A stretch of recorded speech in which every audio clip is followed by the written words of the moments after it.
Okay. Spano, cerca di mettere pace in mezzo a questa contestazione. No, vediamo, magari dico una cosa che mette pace, sì. Che magari può essere una banalità, ma perché continuiamo a ragionare in termini di politica energetica sempre solo dal lato della domanda, dell'offerta aumentandola, invece che dal punto di vista, mi perdoni, dell'offerta energetica, aumentando l'offerta energetica, invece che dal punto di vista della domanda, diminuendola. Noi sappiamo che abbiamo le enormi dispersioni energetiche, tutta l'energia che viene prodotta, quella che poi concretamente... Ma ne produce in surplus, lo sanno tutti. Non è solo il surplus. Rinnovabili, però abbiamo Direttore, non è solo il surplus, non è solo quello che viene sprecato da una logica... viene trasmesso attraverso questo cavo, va verso l'Italia, insomma, perciò...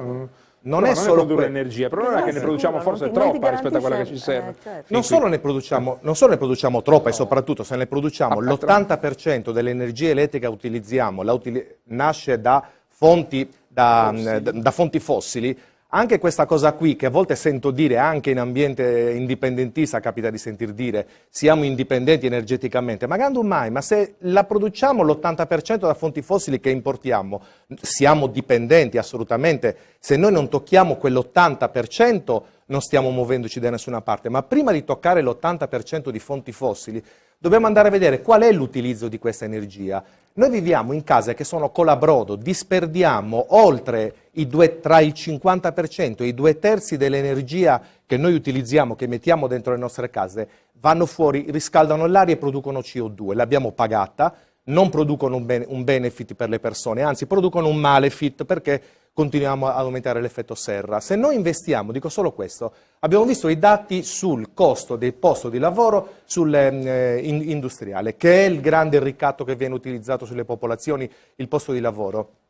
Con quei soldi, investendo dopo anche sulle rinnovabili, ma prima sulla ristrutturazione energetica delle case, significa fare know-how, significa fare ricerca tecnologica e formazione professionale. Le imprese edili che oggi sono capaci soltanto di fare case di blocchetti colabrodo, vengono, questa è la quantità di energia che viene sprecata, vengono riqualificate e sono in grado di coibentare le case e non sprecarla l'energia, ci accorgeremo di quanta energia in meno ci serve.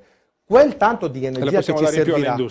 La possiamo dunque dare in più alle industrie se ne risparmiamo sul consumo dei privati. Possiamo decidere dove metterla, ma intanto l'abbiamo risparmiata e quello è lavoro che non serve la cassa integrazione, non servono investimenti pubblici, si paga col risparmio dal mancato acquisto di petrolio. Quella è l'unica forma di creazione di occupazione vera non assistita che nasce direttamente perché è virtuoso il fatto di riqualificare energeticamente fa risparmiare energia. Spano, il fatto che non buttino a mare il piano energetico di Cappellacci vi porta a dire che ancora una volta centro-sinistra e centro-destra sono la stessa cosa, oppure in questo caso non c'entra niente? No, non è tanto, veramente qui non è una questione di centro-destra o centro-sinistra. Ora non voglio autocitarmi, però è stato detto, abbiamo comunque messo sul tavolo.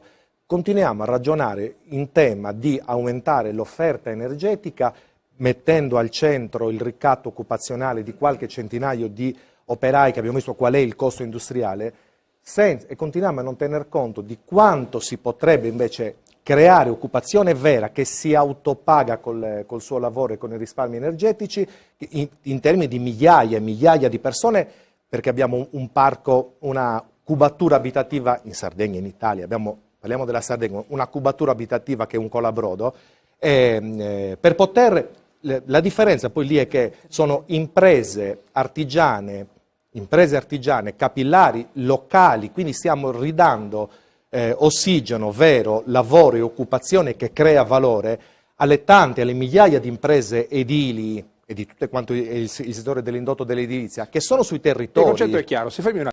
il discorso è immaginare che in Sardegna, dove importiamo l'80% di quello che mangiamo, la dobbiamo trasformare campi fertili e utili, trasformarli in cardaie per essere trasformato in plastica, non lo so. Dovremmo tutti armare di stivaloni per riuscire a passare. tutti in giro con gli stivali. In mezzo ai cardi. Ma il fatto è che la motivazione che continuano a dare, che è quella occupazionale, è quella che a parità di investimento produce il minor numero di occupati, e un numero di occupati che ha necessità forte di investimenti pubblici e di incentivi pubblici, e non invece di una attività ad alto valore intellettuale, cioè dove c'è, qui siamo ancora a pare e picco, invece che ragionare con la ricerca scientifica per attività. Roberto Spano? Io mi viene da dire che i tempi stanno cambiando, ma pare che, lasciatemelo dire, la classe politica autonomista in Sardegna pare non accorgersi, continua a ripetere e a utilizzare delle ricette vecchie per problemi molto più gravi e che vengono dagli errori del passato, da cui non abbiamo imparato evidentemente poco o niente.